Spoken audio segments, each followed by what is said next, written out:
grand gods and goddesses. This one is gonna be yeah. So I was recording this video earlier for as you see in the title, my 2020 health scare with COVID and all of that, and how I got through it, and now dealing with something else that I found out about. But okay, we're just gonna start the video. All right. First, you're gonna start with a deep breath in. Release. Again. Release.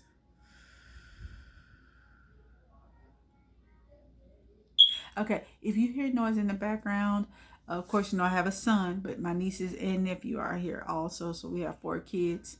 They're not extremely loud, so a little bit of mumbling, it'll be okay. You'll survive. You might not even hear it, you know.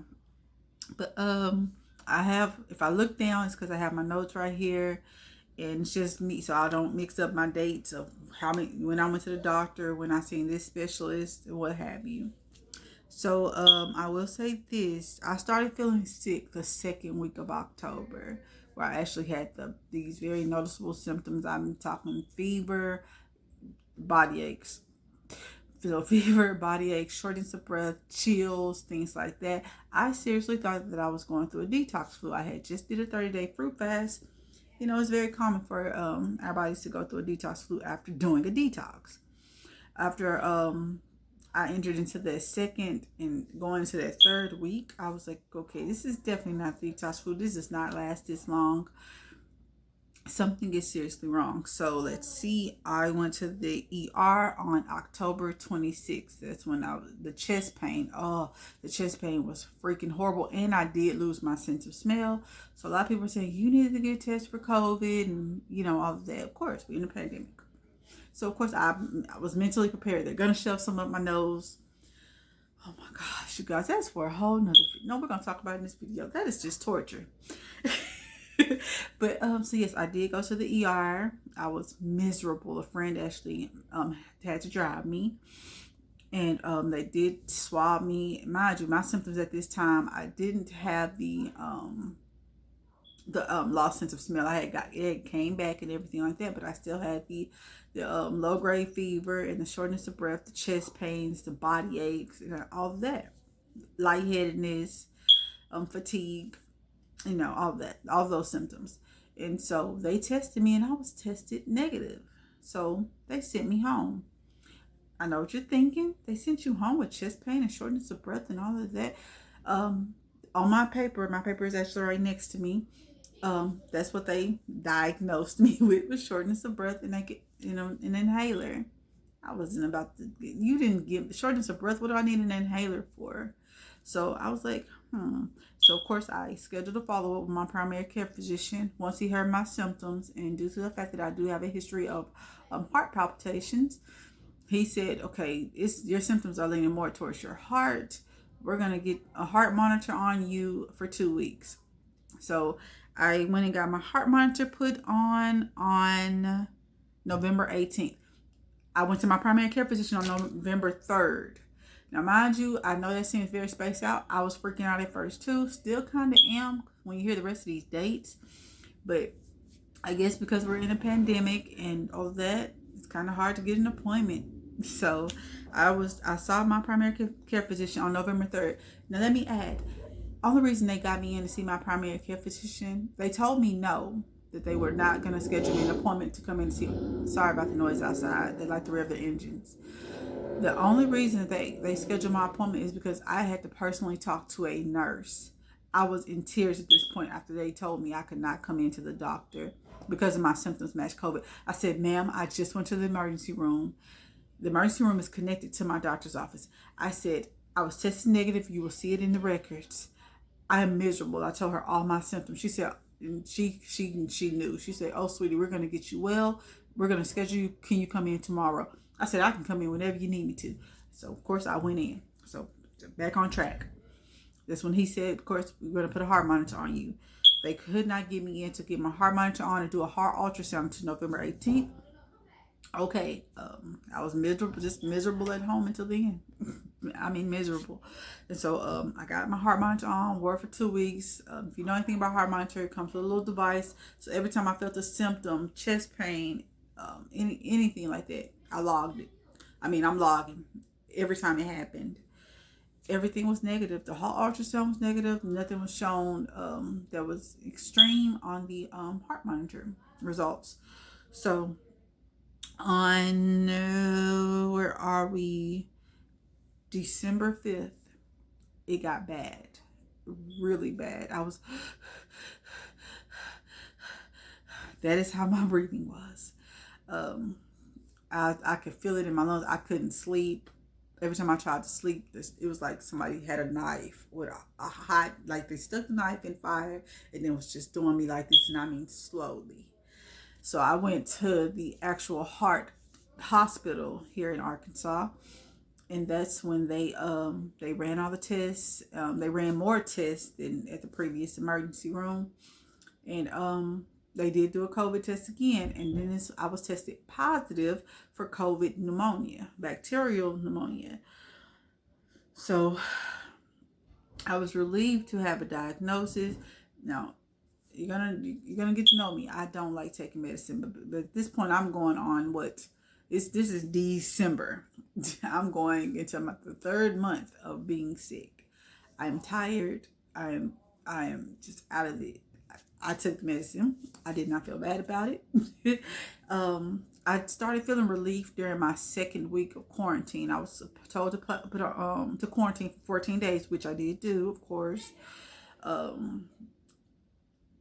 I have mixed feelings about COVID. We're not going to even go into all of that. Even though I did get diagnosed, I do still have mixed feelings about a lot of things, especially being that I tested negative, and then rebuttal to that is, well, you can get a false negative. Yes, you can get a false negative, I suppose. I don't understand why I just couldn't have pneumonia. I said we're not going to go into that because I know we're going to get a lot of trolls if I go into that. I don't got time. I had COVID pneumonia. Okay, so my doctor actually called me and just to see how I was doing. That's when I told him. I was like, well, I did get tested. I had to go back to the heart hospital, and they tested me for, everything they tested me for. And I said I was diagnosed with COVID pneumonia. He was like, oh, wow. And he said, well, and that's when he told me, he said, well, the first test probably was a false, it's negative, false negative or whatever. He said, since I had been sick for so long, mind you, I didn't get tested. I didn't test positive until, what was it? I said December 5th. He said, since I had been sick for so long, he still wanted me to go to the cardiologist. And mind you, he called me beginning of December, like the first, 2nd week of December. My heart, I don't go see the cardiologist till the end of January. That's as quick as they can get me in. They have me on the wait list. If anything comes up, they will get me in sooner. But yeah, a lot of people are so curious about COVID. So that's one of the reasons why I made this video, just to talk about some of my symptoms and how I feel being on quarantine. I have talked about some of my symptoms, so let's talk about quarantine.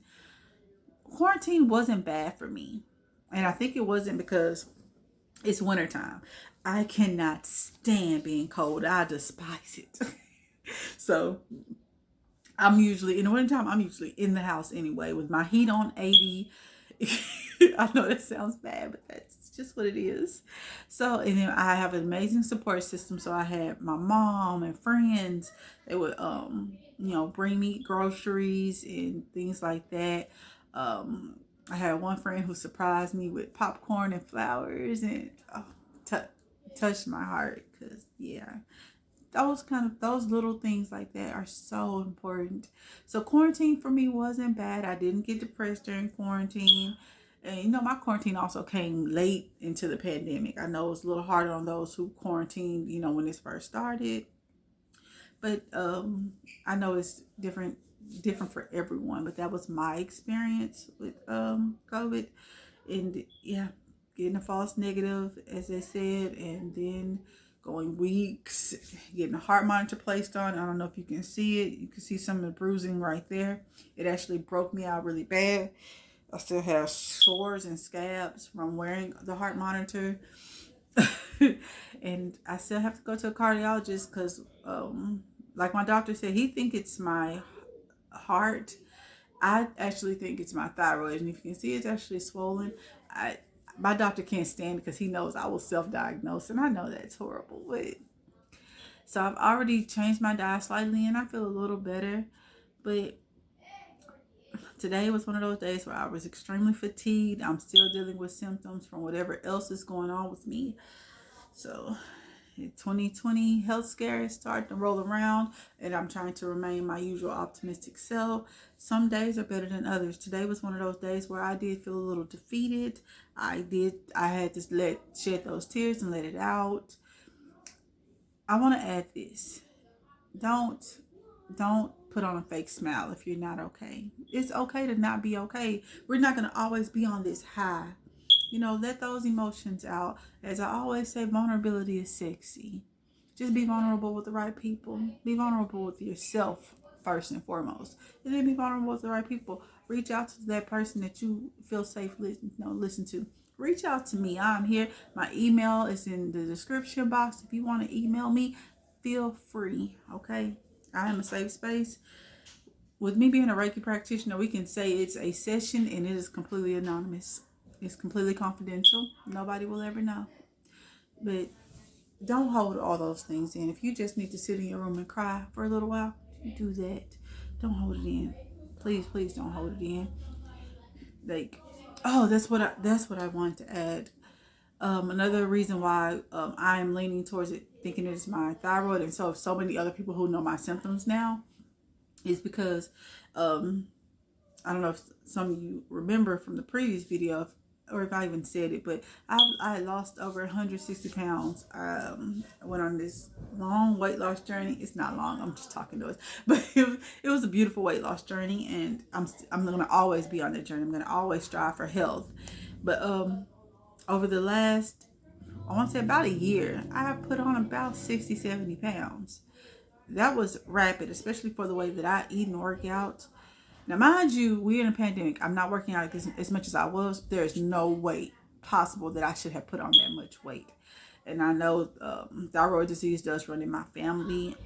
You're also at a higher risk if you have had a hysterectomy, which I have. I am going to talk about that in a future video because so many people always have questions about why I had a hysterectomy at, 23 or 24 years old. They are getting extremely loud, so I'm going to cut this short very soon. But yeah, so yeah, that was a lot of weight put on, and I think that is what was devastating me more than any of the other symptoms, because starting off at 355, getting back into the hundreds, and now last time I hopped on the scale, I was about at 250. Yeah, that, like I said, I'm not going to cry on my second YouTube video. I said it on my first, not going to do it on my second either. I'm not going to cry on this video. Vulnerability is sexy, but I don't want to cry on my video right now. It's coming one day. I'm an emotional being. But I feel like right now was the time for me to record this video. And I'm not going to edit it. I'm going to post this just as it is. Because, yeah.